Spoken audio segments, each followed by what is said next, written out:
پر ہر جگہ جو ہے وہ اس کو ڈسکس کیا جا رہا ہے. کوئکلی تھوڑا سا پہلے ہمیں یہ بتائیں کہ یہ سارا واقعہ ہوا کیا. اس کے بعد سر کیا آپ کو لگتا ہے کہ یہ کیس جو ہے وہ اوپن اینڈ شٹ کیس ہے؟ ہمیں تو جو نظر آ رہا ہے اس میں تو یہی لگ رہا ہے کہ اس میں تفتیش کیا کرنی ہے, سب شواہد ہیں, ملزم کا سب کو پتہ ہے. تو آپ کو بھی لگتا ہے سر کہ یہ اوپن اینڈ شٹ کیس ہے اور جلد سے جلد ملزم منطقی انجام تک پہنچ جائے؟ دیکھیں یہ اپنی نوعیت کا ایک الگ کیس ہے. بہت ہی بہیمانہ جو ہے یہ قتل ہوا اور اندوہناک قسم کا میں سمجھتا ہوں کہ یہ ایک واقعہ ہے جس نے پورے پاکستان کو بلکہ دنیا کو ہلا دیا. اس میں جو دیکھیں یہ جو بنیادی طور پہ یہ جو کیس ہے, اگر آپ کرمنل جورسپروڈنس کے پوائنٹ آف ویو سے دیکھیں تو یہ ایک ان سین مرڈر ہے جس کا کوئی چشمدید گواہ نہیں ہے سوائے مرڈرر کے. تو جب کسی بھی قتل کے کیس میں کوئی چشمدید گواہ نہیں ہوتا تو پھر وہاں پہ جو واقعاتی شہادت جس کو سرکمسٹانشل ایویڈنس کہتے ہیں اس کا اور فورنزک سائنسی جو شہادتیں ہیں وہ بہت زیادہ اہمیت اختیار کر جاتی ہیں. اور اس کیس میں بھی جو سب سے بڑی واقعاتی شہادت وہ یہ ہے کہ جو ملزم ہے اس کی گرفتاری اور اس کا موقع واردات پہ موجود ہونا وہ پایا گیا ہے. آلہ قتل اسی وقت اس سے برآمد ہوا, اسی وقت اسی کے کمرے میں, اسی کی جو اس کے گھر کا کمرہ تھا اسی میں جو ہے وہ مرحومہ کی جو ہے وہ ڈیڈ باڈی برآمد ہوئی اس حالت میں, اور وہاں پہ بلڈ اور باقی جتنی بھی انکریمنیٹنگ چیزیں ہیں وہ سب وہاں پہ موجود تھیں, جن کو پولیس نے جو بھی قانونی تقاضے ہیں ان کو پورا کرنے کے بعد ان تمام چیزوں کو تحویل میں سیکیور کر لیا. تو یہ میں سمجھتا ہوں کہ یہ ایک بہت مضبوط سرکمسٹانشل ایویڈنس ہے. اس کے علاوہ سی سی ٹی وی فوٹیجز جو ہے وہ بڑی امپورٹنٹ ہیں, ان کا بھی بغور جو ہے انہوں نے ملاحظہ کیا ہے جو تفتیشی ٹیم ہے, اور اس میں سے بھی بہت ساری چیزیں ایسی نکلی ہیں کہ جس سے وہ جو ساری لیڈ ہے وہ جو ہے وہ اس ملزم کی طرف جا رہی ہے. پہلے تو کچھ عرصہ پہلے تک تو ہم نے دیکھا کہ آڈیو ویڈیو جو کیسٹس ہوتی تھی اس کو شہادت کے طور پہ نہیں مانا جاتا تھا. لوگ کہتے تھے نہیں بھئی گواہ ہونے چاہیے. اب ہم دیکھ رہے ہیں کہ ٹرینڈ بن رہا ہے کہ جب ایک بندے کی آواز پتہ چل جاتی ہے, فورنزک ہو جاتا ہے, پریزنس پتہ چل جاتی ہے, تو پھر عدالت دیکھتی ہے کہ اتنا بہیمانہ انداز سے قتل کیا گیا تو اس کو سیریسلی لیا جاتا ہے. میرے 2-3 سوال ہیں.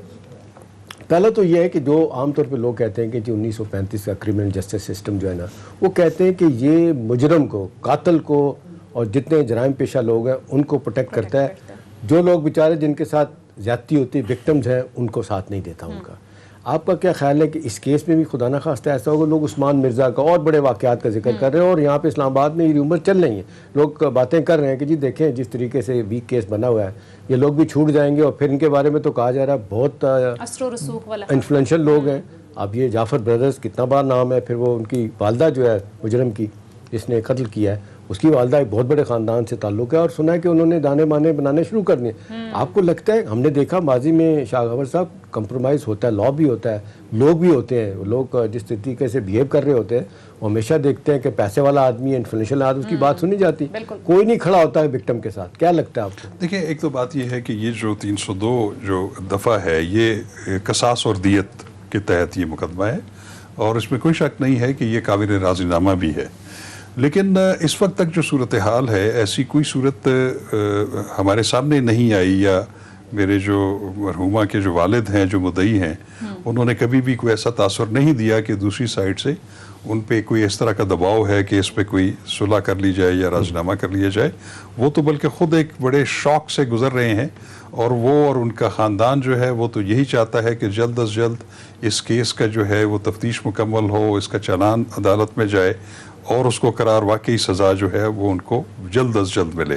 تو ایسا میرا خیال ہے کہ ان کے ذہن میں ایسی کوئی بات نہیں ہے. دوسری چیز یہ ہے کہ اگر اس طرح کا کوئی واقعہ ہو بھی جائے, اس کیس کو ہٹا لیں, ہم اگر اکیڈیمک ڈسکشن کریں کہ اس ایسی کسی صورت میں اگر کچھ لواحقین ان کو معاف بھی کر دیں تو پھر ایک پاکستان پینل کوڈ تعزیرات پاکستان میں ایک دفعہ ہے 311, وہ جو ہے وہ جج جو ہیں جو ان کی سماعت کر رہے ہوتے ہیں ان کو پھر ایک جورسڈکشن دیتی ہے کہ وہ اگر یہ دیکھیں کہ یہ انتہائی بہیمانہ قتل ہے, بڑی بے دردی سے قتل کیا گیا ہے, اور وہ جو مجرم ہے اس کی جو پاسٹ ہسٹری ہے اس میں وہ بہت زیادہ خراب ہے, یا اس نے بار بار ایسے جرائم یا ایسی حرکتیں جو ہیں وہ ریپیٹ کی ہوئی ہیں, تو وہ اس میں دیت کو جو ہے وہ ایکسیپٹ نہ کرتے ہوئے اس کو تعزیر میں بھی سزا دے سکتا ہے. تو یہ ایک 311 جو دفعہ ہے یہ عدالت کے پاس باہر حال رہتی ہے. اور اگر آپ یہ دیکھیں کہ جس بہیمانہ انداز سے اور ایک منصوبہ بندی کے تحت اور جتنا بروٹل انداز میں یہ مرڈر ہوا ہے, تو یہ غالباً تو نہیں, میں کہتا ہوں یقیناً دفعہ 311 تعزیرات پاکستان جو کہ پریزائڈنگ آفیسر یا جج جنہوں نے ٹرائل کرنا ہے ان کے پاس یہ جو ریسٹرکشن موجود ہے. ٹھیک ہے. اچھا شاہ خاور صاحب, جس طرح سے آپ نے ابھی بات کی کہ تمام شواہد جو ہے وہ ظاہر موجود ہیں پولیس کے پاس, اور جس طرح سے آپ نے بات بھی کی کہ یہ کوئی عام کیس نہیں ہے اور عوام بھی ظاہر ہے اتنا دردناک واقعہ ہے کہ منتظر ہے کہ جلد سے جلد اس ملزم کو عبرتناک سزا دی جائے. تو سر بطور ماہر قانون کوئی ایسا قانون ہے کہ اس کیس کو کم سے کم یا اس طرح کے جو کیسز ہیں ان کا جلد سے جلد جو ہیں وہ نتائج سامنے آئے, ٹیسٹ کیس بنایا جائے, کوئی ٹائم باؤنڈ ہو, کوئی ٹائم لیمٹ ہو, کہ سسٹم میں جو خرابیاں ہیں جن کا اکثر ہم ذکر کرتے ہیں ہمارے جوڈیشل سسٹم کے اندر جو خرابیاں ہیں اس کا فائدہ نہ اٹھا سکے ملزم, کیس لٹکایا نہ جائے. دیکھیں اس میں بنیادی 2-3 چیزیں ہیں. ویسے تو کوئی بھی کرمنل کیس یا کوئی بھی قتل کا کیس اس کا تو بڑا غیر جانبدارانہ تحقیق اور تفتیش ہونی چاہیے اور اس کا جلد از جلد ٹرائل ہونا چاہیے اور ملزم جو ہے وہ سزا ان کو مل جانی چاہیے. اس کیس میں بھی ہم نے دیکھا ہے کہ اس میں کوئی زیادہ ایسی افراد پر مشتمل شہادتیں نہیں ہیں. یہاں پر واقعاتی ہیں اور سائنٹیفک اور فورنزک جو ہے شہادتیں ہیں. اور ابھی بھی جو پولیس جس لائن پہ جا رہی ہے میں سمجھتا ہوں کہ وہ خاصا پیشہ ورانہ انداز میں اس کیس کی تفتیش کو آگے بڑھا رہے ہیں. اب تک کی جو تفتیش ہے اس سے بطور وکیل آپ مطمئن ہیں کہ پولیس ٹھیک کام کر رہی ہے؟ کافی حد تک مطمئن ہوں بالکل. لیکن اس میں بنیادی بات یہ ہے کہ وہ جلد از جلد بجائے اس کے کہ اس کیس کو زیادہ پھیلائیں, جو ان کے پاس ٹھوس شواہد موجود ہیں ان کی بنیاد کے اوپر وہ جلد از جلد اس کی عمل کریں اور وہ جو فائنل انویسٹیگیشن رپورٹ ہے وہ عدالت میں پیش کریں اور عدالت میں بلا تاخیر اس کا ٹرائل شروع کر دیں اور تمام شہادتیں جتنی ہیں وہ گزار دیں. تو میں سمجھتا ہوں کہ اگر اس کو پراپرلی فالو کیا جائے تو یہ 3-4 ماہ میں اس کا فیصلہ بڑا ہو جائے گا. اسپیڈی ٹرائل کے حوالے سے آپ کیا سمجھتے ہیں, ریکوائرمنٹ کیا ہوتی ہے کہ فیصلہ کیا جاتا ہے؟ اس پر تفصیل سے بات کریں گے. اسپیڈی ٹرائل جو ظاہر ہے احتشام صاحب نے سوال کیا, لیکن سر معذرت کے ساتھ بریک کے لیے کہا جا رہا ہے, مختصر بریک لیتے ہیں ناظرین. گفتگو کا سلسلہ شاہ خاور صاحب سے جاری رہے گا, اسٹے ٹیون. بریک کے بعد خوش آمدید. احتشام صاحب, ہم دیکھ رہے ہیں کہ ہر گزرتے دن کے ساتھ بلکہ روزانہ کی بنیاد پر بچوں کے ساتھ زیادتی, خواتین پر تشدد, ان کے ساتھ زیادتی, ان کو قتل کرنے کے واقعات میں ہر گزرتے دن کے ساتھ اضافہ ہو رہا ہے. جتنے نئے قانون بن رہے ہیں, جتنا زیادہ اس پر بات ہو رہی ہے, اتنے زیادہ کیسز میں اضافہ دیکھنے میں سامنے آ رہا ہے. سر اس کی وجہ کیا سمجھتے ہیں؟ لوگوں میں تو ڈر خوف بھی ختم ہو گیا. شاہ خاور صاحب بڑا اچھا بیان کر رہے ہیں ساری چیزوں کے, لیکن دیکھیں جو ہماری سوسائٹی جس ڈگر پہ چل پڑی ہے, ایک تو یہ شاہ خاور صاحب ہمارا بڑا مسئلہ ہے کہ جو بات ہوتی ہے جمہوریت کو خطرہ لاگو ہو جاتا ہے, فنڈامنٹل رائٹس بریچ ہو جاتے ہیں, پھر کہا جاتا ہے جی انسانی حقوق, اور ہر بات میں, اور پھر اسپیڈی ٹرائل کی جو بات ہوتی ہے جو میں ابھی چاہوں گا کہ آپ اس پہ بات کریں, وہ کہتے ہیں کہ نہیں جی آرام سے کسی طریقے سے کیس چلنا چاہیے. لوگ کہتے ہیں جب کیس لمبا ہوتا ہے تو پھر لوگ انفلوئنس ہو جاتے ہیں. مثال دی جاتی چائنا کی, ایران کی اور جگہوں پہ اس طرح کی جمہوریت نہیں ہے. پچھلے میرا خیال سال کا واقعہ ایران میں خاتون کے ساتھ 4-5 لوگ جو ہے وہ خاتون کو لے کے آئے, بنیادی طور پہ ناچنے والی خاتون تھی. اس کے بعد اس نے زیادتی کی, ویڈیو بنائی, 72 گھنٹے کے اندر ایران کے بڑے چوک میں 5 کو انہوں نے لٹکا دیا.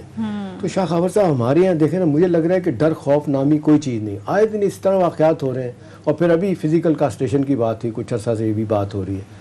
آپ کو کیا لگتا ہے کہ اس کے لیے, اس کو روکنے کے لیے کیا کرنے کی ضرورت ہے؟ اب دیکھیں وہ کہتے ہیں قانون سے زیادہ بڑھ کے کو آپ کو ذہنی طور پہ اس کو پلان کرنا پڑے گا, کچھ سوچنا پڑے گا کہ قانون کی آڑ لے کے تو لوگ بچ جاتے ہیں. کیا کرنے کی ضرورت ہے کہ اس طرح کے واقعات میں دی جائیں ایسے؟ مجھے دیکھیں بات یہ ہے کہ جہاں تک سزا اور جزا کا تعلق ہے وہ تو خیر ہر معاشرے میں وہ تو کانسیپٹ ہے کہ جہاں جرم ہوگا اس کی سزا بھی ہوگی, لیکن اس کے ساتھ ساتھ جو مہذب معاشرے ہیں وہ یہ دیکھتے ہیں کہ جو جرم تواتر کے ساتھ معاشرے میں زیادہ ہوتا جا رہا ہے تو وہ اس کی جڑ تک پہنچنے کی کوشش کرتے ہیں, اس کی روٹ کاز کو جو ہے اس تک پہنچتے ہیں. اس کے لیے باقاعدہ ایکسپرٹس کو بٹھایا جاتا ہے اور لوگوں کے رویوں کو دیکھا جاتا ہے, پھر اس کا کوئی تدارک کے لیے ایک بڑی دور رس پالیسی جو ہے یا منصوبہ بندی کی جاتی ہے. ہمارے ہاں ایسا نہیں ہے. یہاں پہ کیونکہ بہت سارے لوگ جو ہیں وہ اپنے ذہنی رویوں کے مختلف اسکول آف تھاٹس کے لوگ ہیں.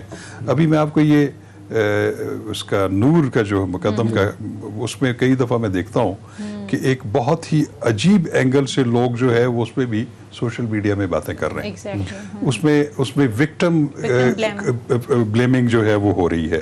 تو ہمارا اصل میں تھوڑا سا مائنڈ سیٹ جو ہے میں سمجھتا ہوں کہ اس کو اور جو معاشرتی رویے ہیں ان کو بدلنے کی بہت ضرورت ہے.